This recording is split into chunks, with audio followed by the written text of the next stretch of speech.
성도님들 인사드리겠습니다. 마라나타. 네, 오늘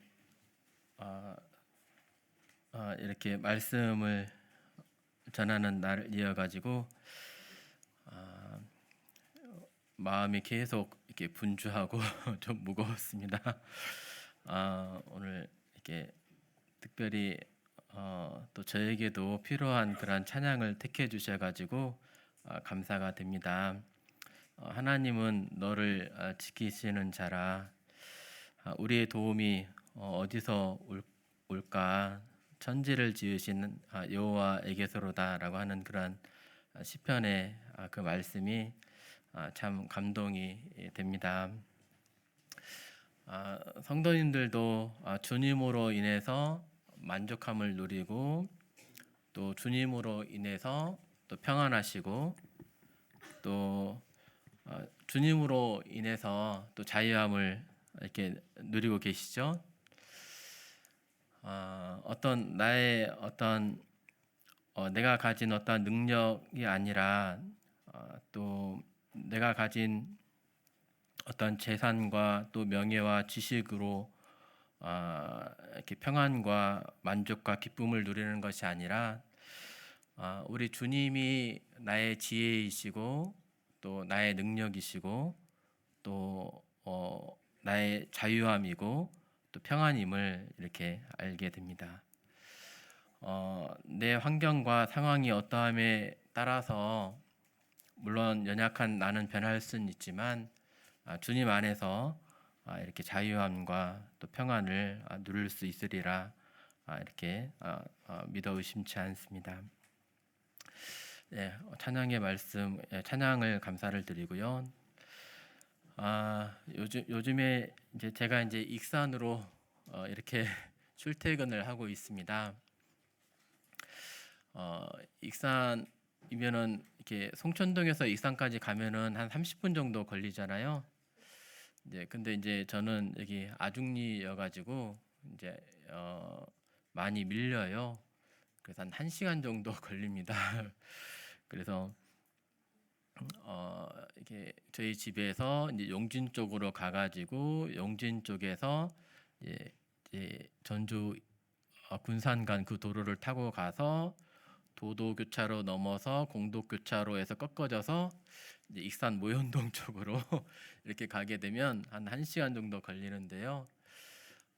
차가 많이 막혀가지고 출근도 1시간 또 퇴근도 1시간입니다. 그리고 이제 요즘에 이제 몸이 좀 연약해진 것 같아서 열심히 지금 PT를 받고 있습니다. 이제 출퇴근도 힘들고 또 끝나자마자 또 이렇게 PT 받으러 가가지고 1시간 동안 땀을 뻘뻘 흘려가면서 이렇게 운동을 하고 있는데요. 이렇게 몸이 이렇게 늘 피곤하더라고요. 그러면서 이제 또 출퇴근이 이게 쉽지 않은 거구나. 앞에 열린병원 있을 때에는 걸어서 5분이면 왔다 갔다 했었는데 이제 1시간이 되어가지고 또 운전하는 것도 스트레스고 이걸 보면서 이제 멀리 이렇게 운전하시는 형제님들이 참 많은데 우리 허유한 형제님 같은 경우는 군산으로 지금 왔다 갔다 하는 지가 벌써 이제 수년째고 또 무주로 왔다 이제 오고 가는 우리 두열 형제님도 있고 또 정읍으로 또 출퇴근하시는 성도님도 계시고 남원으로 또 계시고 임실로도 계시고 김제에도 있고 그래서 참 보니까 많이들 피곤하시겠다. 이제 그 성도님들이 이해가 좀 되기도 좀 하고요. 그 다음에 출퇴근길이 참 위험해요. 다들 이렇게 바쁘게 왔다 갔다 하다 보니까 정석 주행 하시는 분들 아무도 없고요. 다들 그냥 이렇게 레이싱 하는 것처럼 이렇게 정말 막 왔다 갔다 하면서 깜빡이를 왔다 갔다 이렇게 키우면서 조금이라도 빨리 가려고 이렇게 하는 그런 출퇴근길 아닙니까? 그러면서 사고도 참 그 길이 사고도 참 많이 나는데 이렇게 안전하게 왔다 갔다 하는 것도 참 주님의 은혜이구나 하는 것을 이렇게 생각을 하게 됩니다. 그래서 우리 운전하시는 성도님들을 위해서 더 기도해야 되겠다 그런 생각을 가져보게 됩니다. 네, 오늘은 하나됨을 힘써 지키는 세 가지 방법에 대해서 이렇게 말씀을 드리도록 하겠습니다. 에베소서 4장 17절부터 24절까지의 말씀인데요. 4장에서 보면 이제 에베소서는 이제 총 6장으로 이루어져 있죠. 1에서 3장은 우리의 이제 신분을 말해주고 있습니다. 4장부터 6장까지는 이 신분에 합당한 삶을 말해주고 있는데요. 이 4장을 보면은 부르심을 받은 대로 부르심에 합당하게 행하여 하나됨을 힘써 지키라라고 이렇게 말하면서 하나됨을 이렇게 지킬 것을 이렇게 명령하고 있습니다. 근데 에베소서 그 1, 2절에서 하나됨을 힘써 지키라라고 했지만 또 이렇게 계속 말씀을 읽어가다 보니까 또 두 가지가 더 이렇게 보이게 되더라고요. 그래서 이전에 읽었던 그런 말씀들 한번 복습을 해보면서 오늘 24절까지 이렇게 한번 나눠보도록 하겠습니다. 에베소서 말씀을 함께 이렇게 나눈 지가 오래돼 가지고요. 한번 에베소서를 한번 읽어보도록 하겠습니다. 에베소서 4장 1절부터 24절까지입니다. 제가 한 절, 성도님들께서 한 절 이렇게 해서 24절까지 이렇게 읽어보겠습니다. 그러므로 주 안에서 갇힌 내가 너희를 권하노니 너희가 부르심을 받은 일에 합당하게 행하여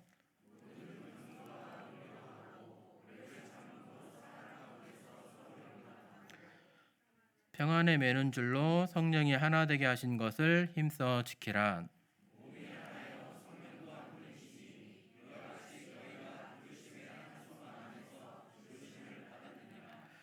주도 한 분이시요 믿음도 하나요 세례도 하나요.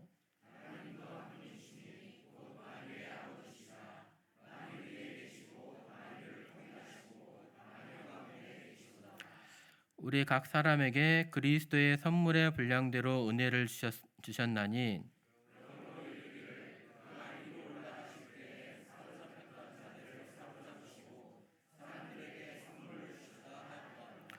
올라가셨다 하였은즉 땅 아래 낮은 곳으로 내리셨던 것이 아니면 무엇이냐.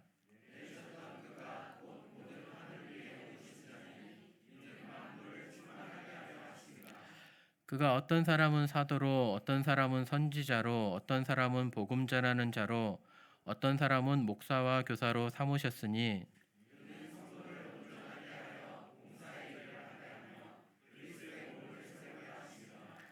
우리가 다 하나님의 아들을 믿는 것과 아는 일에 하나가 되어 온전한 사람을 이루어 그리스도의 장성한 분량이 충만한 데까지 이르리니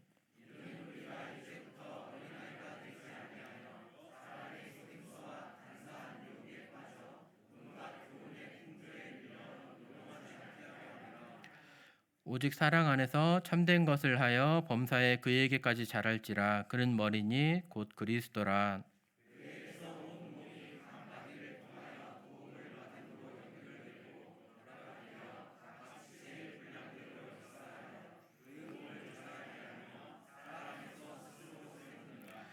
그러므로 내가 이것을 말하며 주 안에서 증언하노니 이제부터 너희는 이방인이 그 마음에 허망한 것으로 행한 같이 행하지 말라.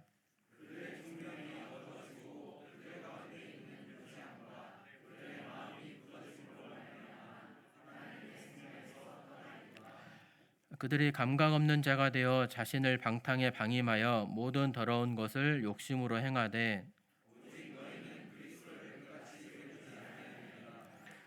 진리가 예수 안에 있는 것 같이 너희가 참으로 그에게서 듣고 또한 그 안에서 가르침을 받았을진데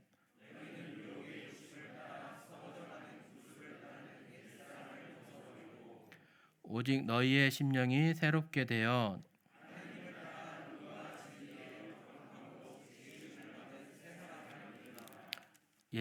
감사합니다. 먼저 하나됨을 힘써 지키는 세 가지 중에 첫 번째는 1절에서 6절까지 나와 있습니다. 보면 이제 첫 번째는 예수님다운 성품이에요. 겸손과 온유와 오래 참음과 사랑으로 서로 용납하면서 평안에 매는 줄로 성령이 하나 되게 하신 것을 힘써 지키라라고 말하고 있습니다. 두 번째는 이제 교리적 일치입니다. 이제 13절에 보시면 우리가 다 하나님의 아들을 믿는 것과 아는 일에 하나가 되어라고 말하고 있죠. 두 번째로는 이렇게 주님을 믿는 것과 아는 일에 하나가 되어야 합니다. 세 번째로는 거룩한 삶입니다. 이것들을 하나하나씩 살펴보도록 하겠습니다. 먼저 첫 번째로는 이제 예수님다운 성품이죠. 2절에 모든 겸손과 온유로 하고 오래 참음으로 사랑 가운데서 서로 용납하면서 평안에 매는 줄로 성령이 하나 되게 하신 것을 힘써 지키라라고 말하고 있습니다. 하나 되게 하신 것을 힘써 지키기 위해서는 이러한 성품이 필요하다는 거예요. 겸손하고 또 온유하고 또 오래 참고 사랑 가운데서 서로 용납하는 것이 우리에게는 필요합니다. 교회가 하나 되는 것 참 중요하죠. 이 교회를 세우시기 위해서 우리 주님께서 이 땅에 오셨고 또 죽으시고 또 부활하신 것 아닙니까?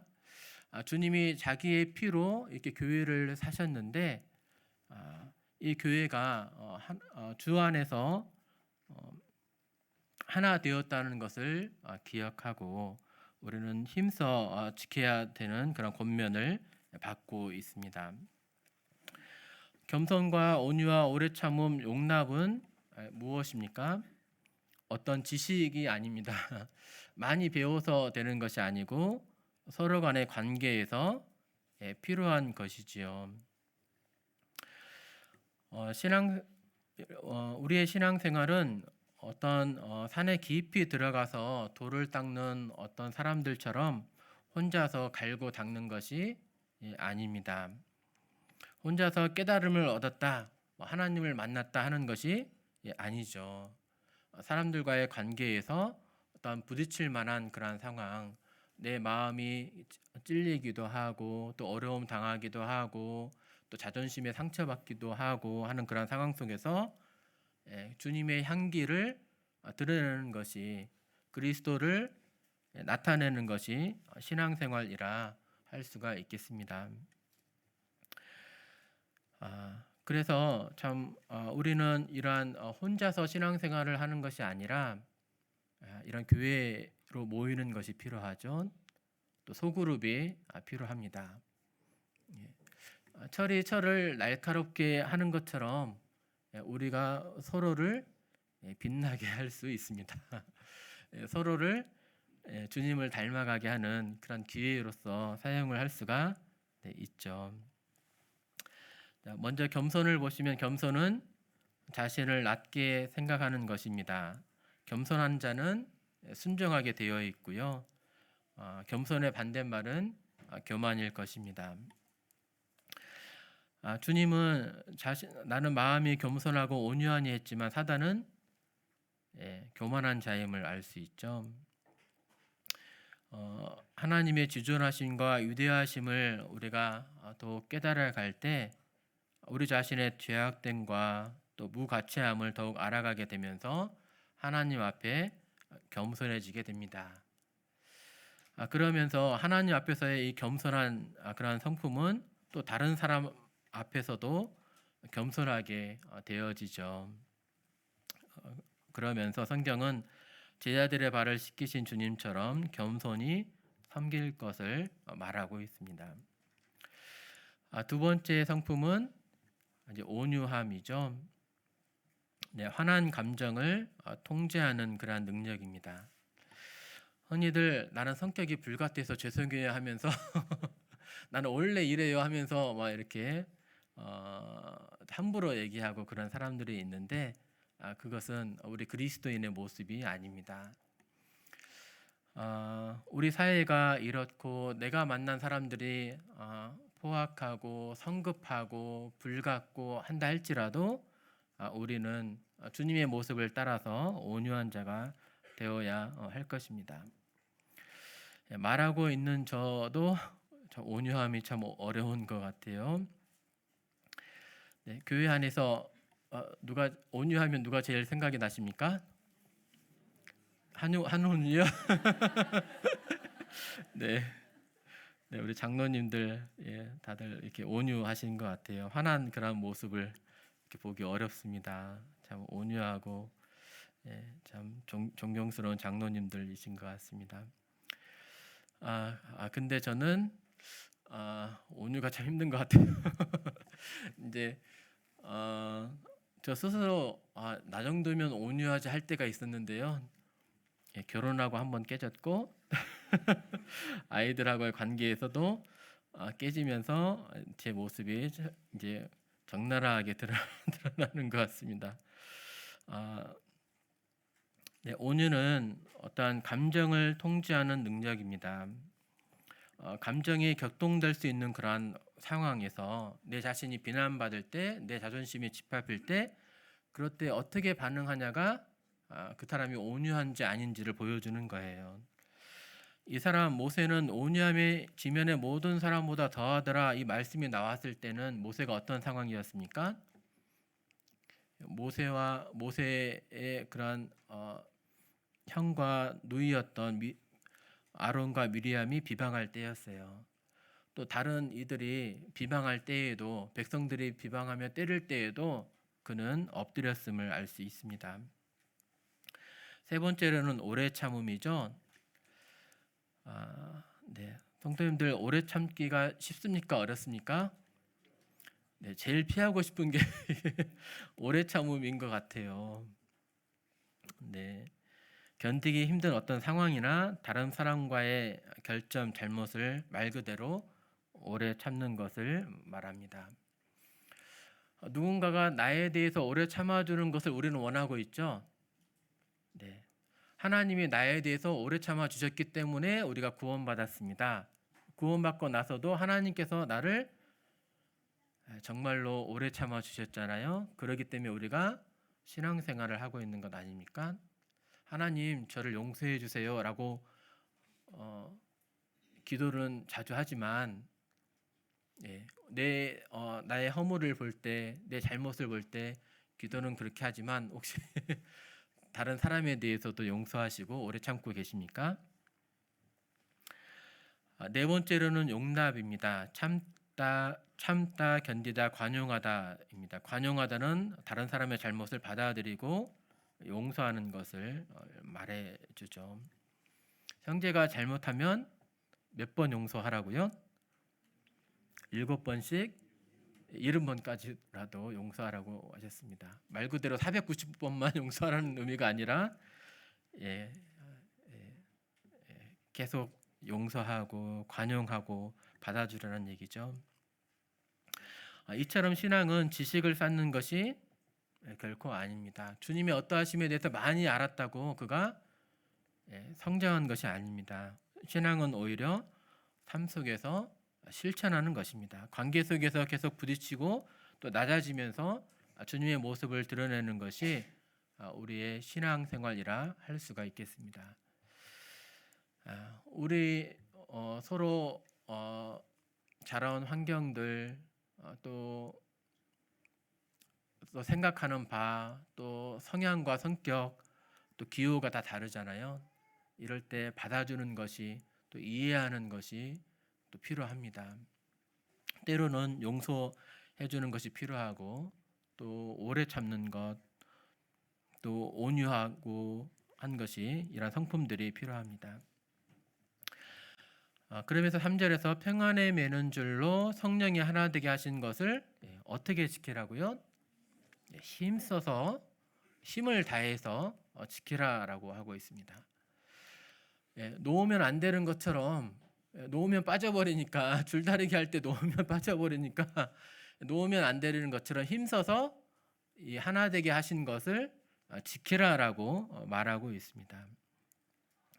평안에 매는 줄로 고기도 먹을 수 있고 음료로서 포도주도 마실 수 있지만 혹시 형제가 이런 나의 모습을 보면서 나는 여기에 대해서 행할 수 있는 자유함이 있지만 혹시 형제가 이것을 보면서 마음의 어려움을 느끼게 된다면 차라리 거리끼게 하는 것이 하는 일을 아니함이 아름답다라고 성경은 말씀하고 있습니다. 네, 이렇게 하나됨을 힘써 지키는 방법은 첫 번째로는 우리의 그런 주님의 모습을 닮아가는 그런 내면적인 성품이 되겠습니다. 두 번째로는 교리적인 일치가 필요합니다. 13절에 보면 우리가 다 하나님의 아들을 믿는 것과 아는 일에 하나가 될 것을 말하고 있습니다. 하나님의 아들 예수님을 믿는 것과 아는 일에 하나가 되어라고 했을 때 영어로 보면은 유니티라고 말하고 있습니다. 통합 일치라는 얘기죠. 우리가 믿는 것 또 아는 일에 다 일치가 되어야 된다는 이야기입니다.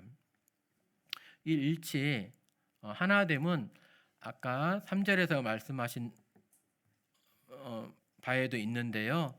성령이 하나 되게 하신 것도 유니티라고 나와 있습니다. 그래서 이렇게 아까 이제 온유한 성품이 하나 되게 온유한 성품을 하나 되게 하신 것을 지킬 것을 말하고 있고 여기서도 믿는 것과 아는 일에 하나가 될 것을 또 성경은 말하고 있음을 볼 수 있습니다.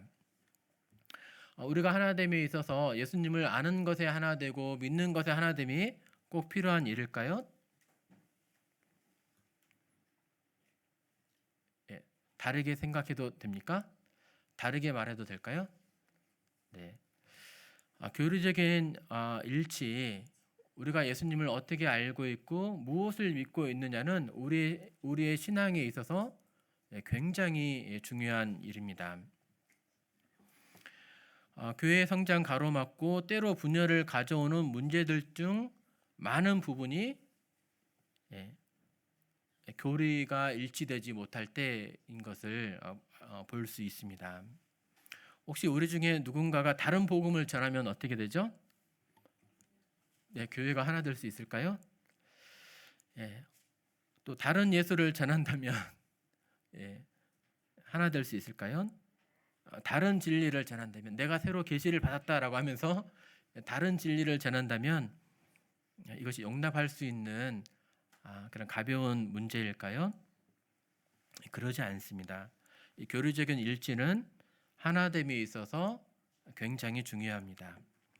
하지만 세상은 다른 복음 어떻게 해서든지 정상만 가면 되지 산으로 올라가면 되지 하면서 다른 복음을 주장하는 분들도 많고 또 내가 예수다라고 하면서 다른 예수를 주장하는 그런 사람들도 많고 다른 진리, 다른 종교가 세상은 넘쳐나고 있죠. 그래서 14절에서 이는 우리가 이제부터 어린아이가 되지 아니하여 사람의 속임수와 간사한 유혹에 빠져 온갖 교훈의 풍조에 밀려 요동하지 않게 하려 함이라. 예수님을 우리는 올바르게 알고 믿는 것이 꼭 필요한 거죠. 그렇지 않게 되었을 때에 밀려서 요동하게 된다라고 말하고 있습니다. 근데 무엇에 밀려서 요동하게 되냐면 속임수라는 거예요. 간사한 유혹이라는 거예요. 성도님들도 이런 속임수와 유혹에 빠질 수 있을까요? 네, 있어요. 잘 배우지 못하면, 잘 알고 믿지 못하면, 모이기를 힘쓰지 못하면 의외로 신천지로 갈 수도 있고요. 또 이렇게 하나님의 교회와 같은 또 여호와의 증인과 같은 우리는 이해하기 어렵지만 그러한 속임수와 유혹에 밀려 요동할 수도 있음을 보게 됩니다.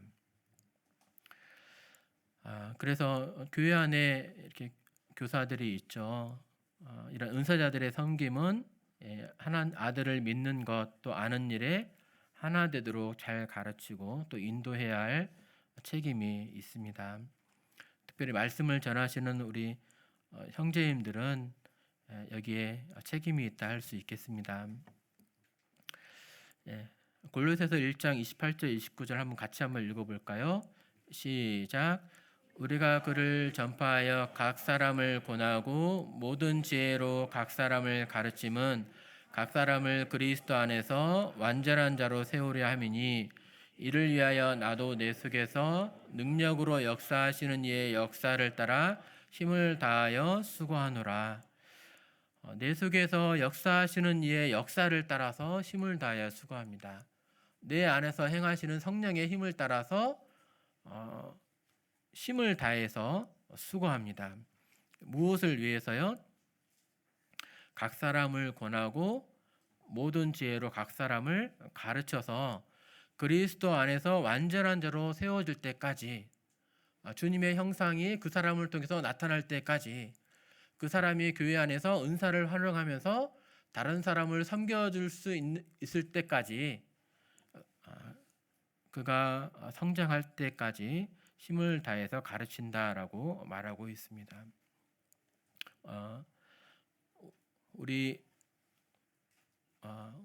우리는 어떠한 어린아이의 교사이기도 하고요. 또 우리의 사랑하는 그 아이들의 부모이기도 합니다. 또 우리는 또 속으로 볼 때로 맡아서 돌보고 있습니다. 또 나보다 어린 그러한 지체들을 때로는 교제를 해주고 있습니다. 해도 되고 안 해도 되고가 아니라 각 사람을 권하고 모든 지혜로 가르쳐서 그리스도를 아는 것과 믿는 일에 하나가 되도록 우리는 힘써야 할 것입니다.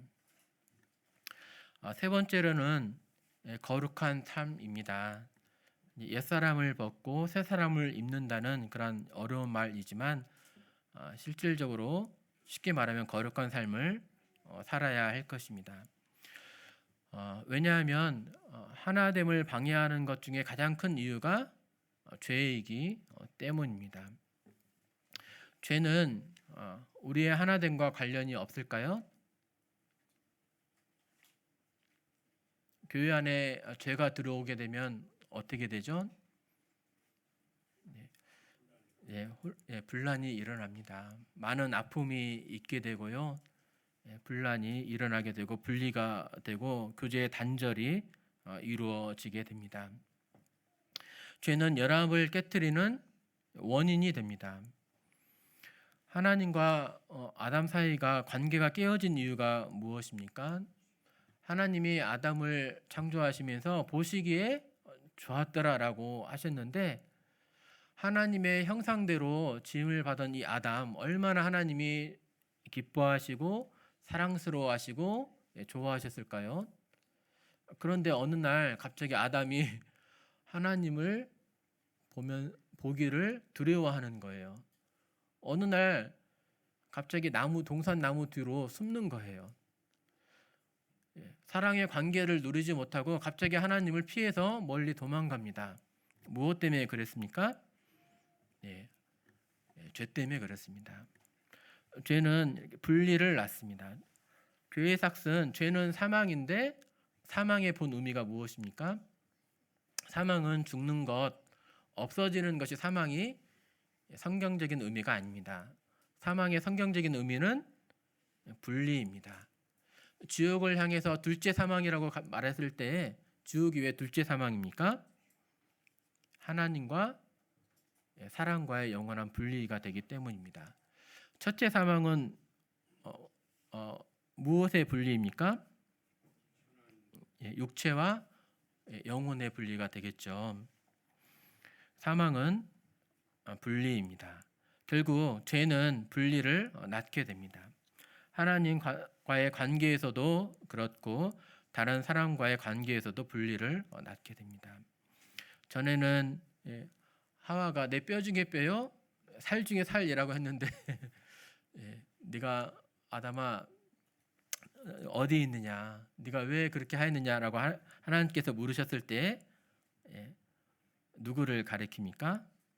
하와를 가리키잖아요. 하나님께서 주신 이 여자 때문에 이제는 이 여자가 되었어요. 이 여자 때문에 이렇게 되었다고라고 말하고 있습니다. 죄는 분리를 낳게 됩니다. 우리 성도님과의 사이에서도 이 죄는 분리를 우리 관계 속에 분리를 낳게 되는 것을 알게 되고 우리의 거룩한 삶을 이렇게 지켜야 하겠습니다.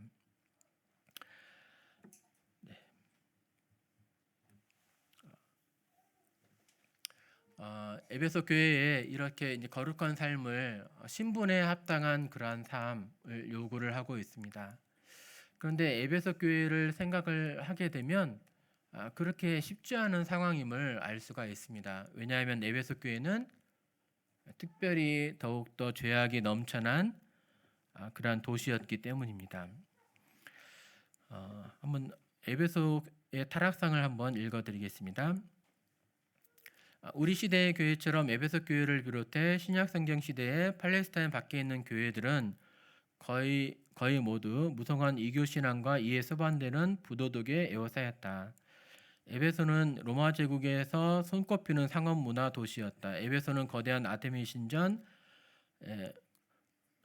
즉 다이아나 신전을 자랑했으며 이 신전은 고대 세계 7대 불가사의 중 하나였다. 그러나 에베소는 방탕과 성적 부도덕으로 유명한 도시이기도 했다. 어떤 역사가들은 에베소를 소아시아에서 가장 음탕한 도시로 꼽는다. 아데미 신전은 숱한 악의 중심이었다. 대다수 이방 종교처럼 아데미 신전의 의식과 관례도 인간의 가장 혐오스럽고 뒤틀린 죄의 확장판이었다. 남자와 여자의 역할이 바뀌었고 난잡한 성행이 동성애를 비롯한 온갖 변태 성욕이 일반적이었다. 아데미 자신이 섹스의 여신이었으며 암소와 늑대 사이에서 태어난 잡종처럼 보이는 추하고 역겨운 검은 여신상으로 표현되었다. 수천 명에 이르는 신전 창녀들, 환관들, 노래하는 자들, 춤추는 자들, 남녀 사제들이 아데미를 섬겼다. 아데미를 비롯한 온갖 신상들을 어디서나 볼 수 있었고 크기와 재료도 다양했다. 그중에 은신상과 종교 공예품이 인기가 높아서 사도 바울이 전도할 때에 문제가 되었기도 했죠. 주전 5세기 그 자신이 이교도였던 헬라 철학자 헤라클레이토스는 에베소를 가리켜 이렇게 말했다. 역겨운 어둠이다. 도덕은 짐승만 못하며 에베소 주민들은 익사당에 마땅하다. 바울 당시에는 상황이 많이 달라져 있었다고 믿을 이유가 없다. 달라졌더라도 더 나빠졌을 것이다. 이러한 상황이었다는 거죠. 근데 에베소 교회는 이러한 거대한 악의 시궁창에 떠 있는 또 이 사람들로부터도 경멸 받는 사람들로 구성된 작은 섬이었다. 대다수 신자는 전에 이교도였습니다. 그러니까 이러한 생활에 많이 익숙하고 실질적으로 행했던 그런 사람이었을 것입니다. 자신이 전에 흥청거리던 곳을 자주 지나쳤고 전에 함께 방탕했던 친구들과 자주 마주치게 되었을 것입니다. 그러면 유혹이 더 심할까요? 아니면은 좀 덜할까요? 더욱 더 심하겠죠. 이전에 그러한 삶을 살다가 다시 주님께로 회개하면서 돌아왔으니까. 그런데 사도 바울은 단도직입적으로 이렇게 말합니다. 옛사람을 벗어버리라고. 이제부터 너희는 이방인이 그 마음에 허망한 것을 행한 같이 행하지 말라고. 또 베드로전서에서는 이전에 이방인의 뜻을 따라 행한 것이 지나간 때로 족하도다라고 말하면서 거룩한 삶을 말해주고 있습니다. 우리 시대는 어떻습니까? 에베소보다 좀 나을까요? 네. 앞에 우리 전에 있었던 그 홍등가는 사라졌지만 그러한 이제 사회적인 그러한 타락한 모습들이 완전히 없어진 것이 아니죠. 음지로 숨어 있을 뿐입니다. 혹시 아파트 아십니까? 아파트 아세요? 요즘에 이제 아마도 그 뭐죠? 싸이처럼 아마 많은 인기를 얻게 될 것이다라고 하면서 라디오 제가 이제 출퇴근할 때 라디오를 듣는데 굉장히 자랑스러워하면서 그 라디오 진행자가 이렇게 말하더라고요. 그러면서 아파트 하면서 노래를 한번 들어봤는데 저도 괜찮네, 쉽네 하면서 이렇게 들었는데요. 네, 그렇지만 이 노래가 어떤 한 나라에서는 청소년들에게 금지곡이 되었어요. 우리는 별로 거부감 없이 받아들여지는 그런 노래들 또 영화들 예, 그런 어떤 소설들이 네, 다른 나라에서는 뭐죠? 네, 청소년들에게 해악을 끼치는 예, 그런 해악을 끼친다라고 금지되고 있다는 것입니다. 어떻게 보면 이게 자랑스러워해야 될 일인지 아니면 부끄러워해야 될 일인지 분별이 필요하겠죠.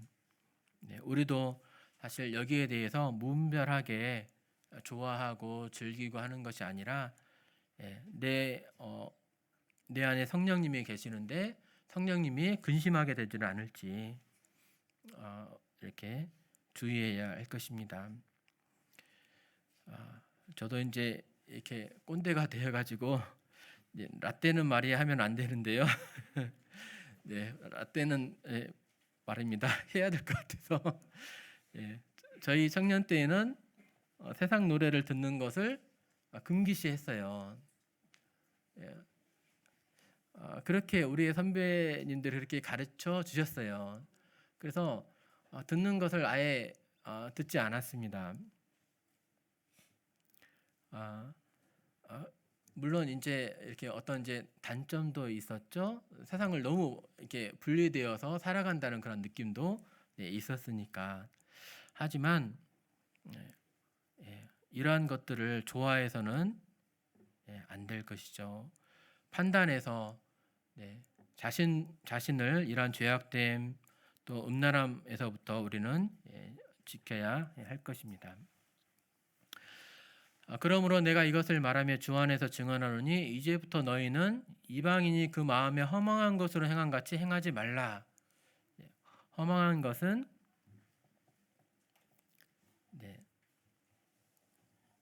헛됨, 공허함, 무가치함, 목표가 없는 그런 삶이라는 것입니다. 이방인의 삶이 목표가 없는 그런 삶이라는 거예요. 흥청망청 살아간다는 거예요. 자신이 좋으면 됐지, 내가 쾌락을 즐겼으면 됐지, 이 쾌락을 위해서 목표가 없이, 목적이 없이 살아간다는 거예요. 참 사람들의 목표가 무엇입니까? 무엇을 향해서 밤낮 쉬지 않고 이렇게 달려가고 있습니까? 사람들이 누려보고 싶은 것 아마 솔로몬이 아마 다 누려봤을 거예요.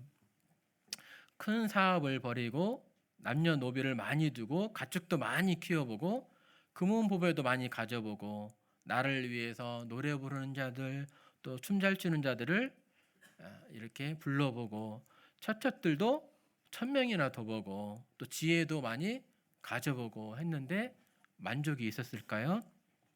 너희도 이와 같이 살아라. 내가 이렇게 누려보니까 이것이 참 좋더라. 이게 인생의 목적이야 라고 이렇게 말하지 않았습니다. 조금이라도 이렇게 가지는 것이 좋다라고 말하는 것이 아니라 모든 것이 다 헛되어 바람을 잡는 것이요 무익한 것이다. 허망하다는 거예요. 공허하다는 거예요. 헛되고 헛되니 헛되고 헛되도다라고 계속해서 이러한 일들이 헛됨을 말해주고 있습니다. 우리의 삶의 목표는 무엇입니까? 내 삶의 목적은 무엇을 향해서 밤낮으로 일하면서 달려가고 있습니까? 성도님들도 참 쉬지 않고 이렇게 애쓰고 계시잖아요. 우리의 삶의 목적, 방향 분명히 하고 힘써서 살아가야 할 것입니다. 허망한 것, 잠시 잠깐 있다가 없어지는 것들을 위해서 살아가는 것이 아니라 영원한 것, 또 나를 구원해 주신, 나를 사랑해 주시는 우리 주님을 위해서 살아가야 할 것입니다. 그들의 총명이 어두워지고 그들 가운데 있는 무지함과 그들의 마음이 굳어짐으로 말미암아 하나님의 생명에서 떠나 있도다. 총명은 지혜를 말하죠. 총명이 어두워졌습니다. 그들이 무지하대요. 마음이 굳어졌대요. 세상 사람들을 보면 많은 지식이 있는 사람들조차, 박사님들, 교수님들조차도 영적인 거에 대해서 왜 이렇게 무지한지 모르겠어요. 이단들을 쉽게 따르고 그것이 진리라고 믿고 있습니다. 세상의 많은 권력자들조차 미신에 의지합니다. 이전의 대통령도 그렇고 지금의 대통령도 그랬고요. 또 우리나라에만 그런 줄 알았더니 세상에서 가장 강대국인 미국에서조차도 미신을 의지하고 있는 모습들을 봅니다.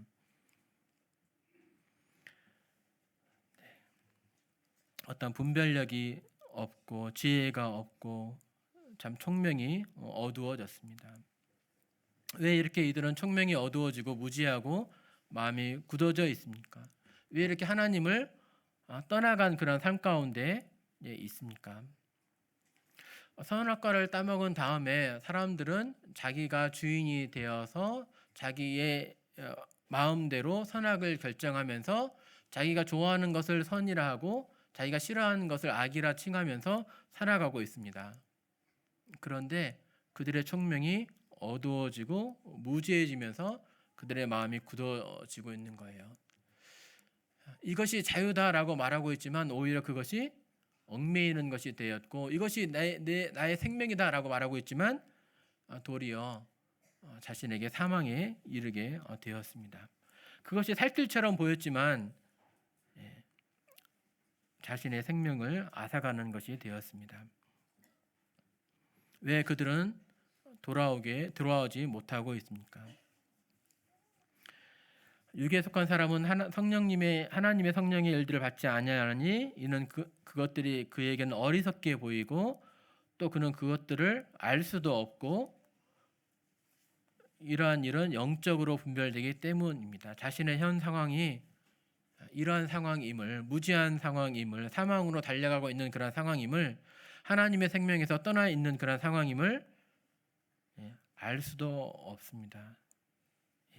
또 받지도 않는 그러한 무지함 가운데 있습니다. 영적으로 죽어 있기 때문입니다. 그들은 감각 없는 자가 되어 자신을 방탕에 방임하여 모든 더러운 것을 욕심으로 행합니다. 그렇죠? 네. 믿지 않는 사람들은 감각 없는 자, 이제 고통을 못 느끼는 자, 양심의 가책도 이제 없는 자가 되어서 무뎌져서 자신을 방탕에 방임하면서 모든 더러운 것을 욕심으로 행하지만 채울 수가 없습니다. 만족함이 없습니다. 그래서 더욱더 욕심으로 행하지만 결코 채워지지 않죠. 방탕하면 떠오르는 인물은 누구입니까? 탕자가 떠오르시죠? 네, 아버지가 아직 살아 계셨음에도 불구하고 아버지 저에게 유산을 나누어 주십시오 했습니다. 그래서 아버지가 할 수 없이 유산을 나누어 줬습니다.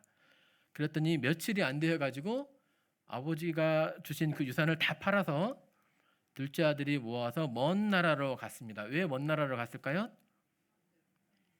먼 나라라고 하는 그 의미가 무엇일까요? 아버지가 올 수 없는 그런 곳, 아버지가 나를 터치할 수 없는 그런 곳일 것입니다. 네. 왜 이 세상 사람들은 하나님이 없다라고 말하기를 좋아합니까? 왜 이 세상은 하나님이 만든 것이 아니야, 저절로 되었어라고 주장하길 원하죠? 하나님이 없어야만 허랑방탕하게 모든 더러운 것을 욕심으로 행할 수가 있기 때문입니다. 하지만 이렇게 무지한 인생은 자기 스스로 자기 인생을 해롭게 하고 있음을 결코 알지 못하고 있습니다. 필경은 화살이 그 간을 뚫게 되어서야 자신이 잘못되었다는 것을 알게 되죠. 진정한 자유는 무엇입니까? 자기 마음대로 욕심대로 하고자 하는 대로 사는 것이 자유입니까? 그러지 않습니다. 생애에 대한 주도권을 주님께 드려지지 않는 사람은 방탕한 삶을 살게 되지만 그것은 자신을 해치는 삶이고 목적 없는 허망한 삶이요 사단에게 매인 죄에 매여 있는 그런 삶인 것을 알게 됩니다. 진정한 자유는 주님 안에서의 자유입니다. 네, 그런데 20절에 이제 그러나 이제 우리의 모습이 나와 있습니다. 오직 너희는 그리스도를 그같이 배우지 아니하였느니라. 참 이 말씀이 참 아름다운 것 같아요. 세상에서는 그렇게 허랑방탕하게 자신의 쾌락을 위해서 온갖 그러한 일들을 행하지만 우리는 무엇입니까? 그러한 것을 거부합니다. 왜냐하면 우리는 주님을 배웠기 때문이에요. 이제는 새 사람이 되었기 때문이에요. 구원받았을 때 이제는 내 마음대로 살아도 아무런 가책을 느끼지 않고 그것이 옳은 것이냐 내 마음대로 내 생각대로 살면 되지 하면서 살아왔지만 이제는 새 사람이 되었거든요. 이제는 예수 그리스도를 주로 모신 바 되었거든요. 주님 안에 들어와서 보니까 그러한 것이 죄악된 삶이면 내 자신에게서 용납할 수 없는 그러한 죄임을 알게 되었어요. 우리는 주님을 언제 배웠습니까? 물론 지금도 배우고 있죠. 그런데 우리는 주님을 복음을 들을 때, 복음을 깨달을 때 배웠습니다. 주님께서 이 땅에 나를 구원하시기 위해 오셔서 또 나를 위해서 고난 받으시면서 또 내 모든 죄를 담당하시면서 십자가에 죽으시면서 또 부활하시고 영광 중에 올라가셨다는 것을 복음을 들으면서 깨닫게 되었습니다. 이 복음 속에 드러나 있는 그 주님을 우리는 보게 되었어요. 그 주님의 삶의 모습이 어떠했습니까? 우리의 삶과는 완전히 다른 그런 삶이었어요. 우리는 우리 속에 죄악이 넘쳐났지만 주님은 죄가 결코 없는 그런 거룩하신 분이었습니다. 시험을 받은 이로되 죄는 없으신 분이었어요. 그런 죄를 범하지 아니하시고 그 입에 거짓도 없으신 그런 분이셨어요. 이러한 우리 주님을 배우지 않았습니까?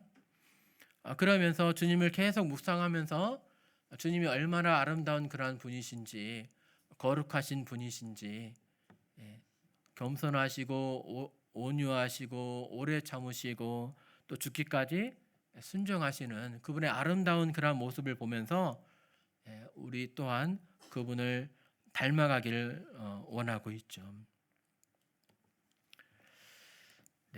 진리가 예수 안에 있는 것 같이 너희가 참으로 그에게서 듣고 또 그 안에서 가르침을 받았을진데 유혹의 욕심을 따라 썩어져가는 구습을 따른 옛사람을 벗어버리고 이것은 사실 우리가 옛사람을 지금도 가지고 있는 그러한 상황입니까? 아니면은 새 사람이 된 그런 상황입니까? 옛사람에 새 사람이 더해진 상황일까요? 아니면 옛사람은 없어지고 지금 우리는 완전히 새 사람으로 되었을까요? 네.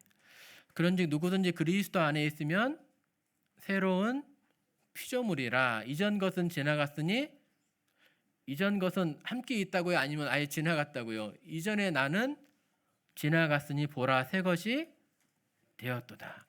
새 사람을 입었으니 자기를 창조하신 이 형상을 따라 지식에까지 새롭게 하심을 우리는 입은 자가 되었습니다.